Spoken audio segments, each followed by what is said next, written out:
Well, yesterday we found out that our population is now just over 62 million. We also discovered that 24.4% of our people speak isiZulu as their home language. All of this came from the census, finally handed over to President Cyril Ramaphosa yesterday. But not all of the information that was captured during the census has been released yet.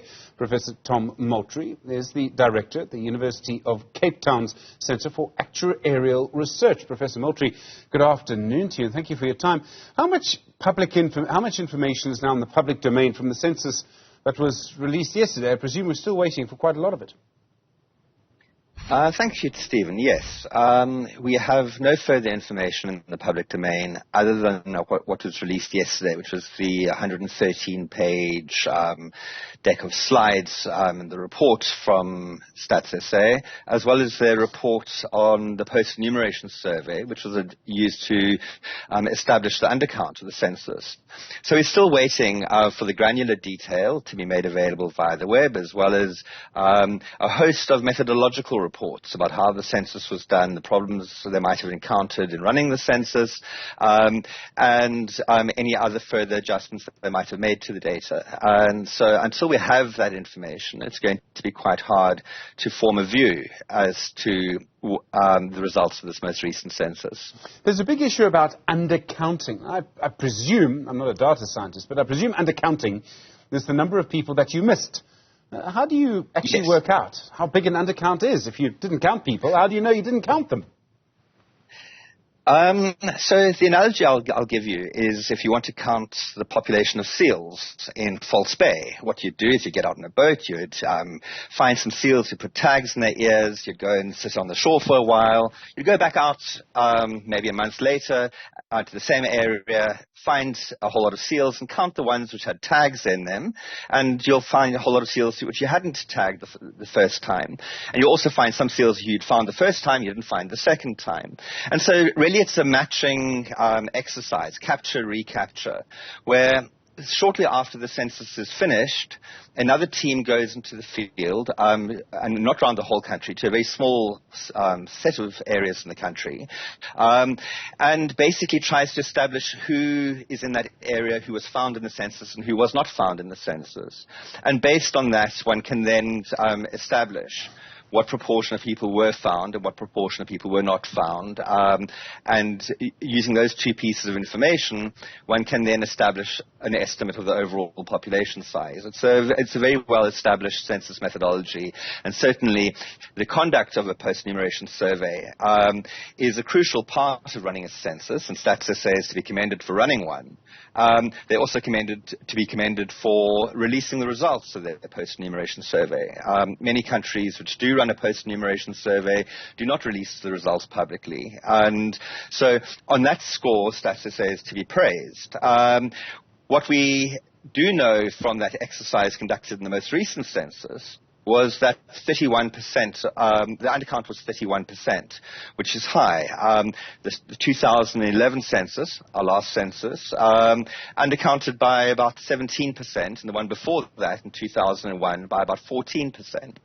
So this is a significant undercount, which does mean that the results which have been released do very strongly reflect the process and the estimation of that undercount conducted by Stats SA in the post-enumeration survey, and that is what requires a whole lot more information and detail still.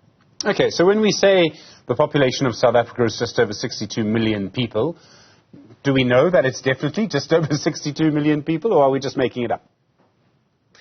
There's a middle ground between those two extremes. It's certainly not just purely made up. It's not a sum suck. It is an estimate based on the results of the census and the post-enumeration survey. But it's never going to be a completely precise number. The population is changing, all the time, and that is an estimate of the population at the beginning of February last year. Based on the results of the post-enumeration survey. And one of the things which needs to be looked at is that post-enumeration survey good? We know the headline figure of the undercount because they published that report on their website last night. But we need to understand more, and we need to go through more in much greater detail to understand what was done in that process and exactly how the undercount was arrived at and how the data were adjusted. And that means that while their headline figure, which they have released yesterday, of just over 62 million, and which I doubt they're going to change, will be taken as their estimate of the population of South Africa in February 2022. It seems to me that the biggest argument that we're likely to have over these numbers isn't over the population. I'm sure you're aware the biggest argument we're likely to have is around the number of foreign migrants, people who live here but were born outside South Africa. This is a big political issue in some cases, fueled by rampant xenophobia in other cases. There's so many claims about large numbers which are not true. It was found, according to the census, that only 2.4 million people, only around 3% of the population, are migrants. Do you expect that number to sort of come under attack? That's going to be the issue that people actually point to and say, no, the whole census must be wrong. We don't believe that number. Look, I mean, I think different interest groups will pick on different numbers as proof that the census doesn't serve their purposes or serve their arguments. Some provinces might feel that they were differentially undercounted even after the PES, and that will affect their share of the equitable share formula. Certainly it is somewhat surprising, given the very limited data released yesterday, which showed that the increase of the foreign-born population in South Africa increased by barely 340,000 people, 230,000 people, over the 11 years between the two censuses. That does seem a little bit low. There were 2.2 million people foreign-born in South Africa in 2011. Now the figure is 2.42 million.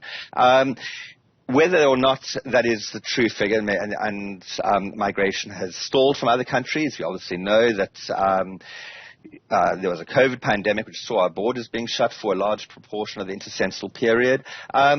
It's very hard to know whether that number is correct or not. And again, this is where the post-enumeration survey and whether it's sought to adjust for the foreign-born population or not, in other words, whether it was the country of one's birth was a dimension used in the post-enumeration survey is not entirely clear. And until we get those kind of details, it would be kind of rash to speculate as to whether that number is completely correct or not. Professor Tom Moultrie, thank you, Director at the UCT Centre for Actuarial Research. Really appreciate the time.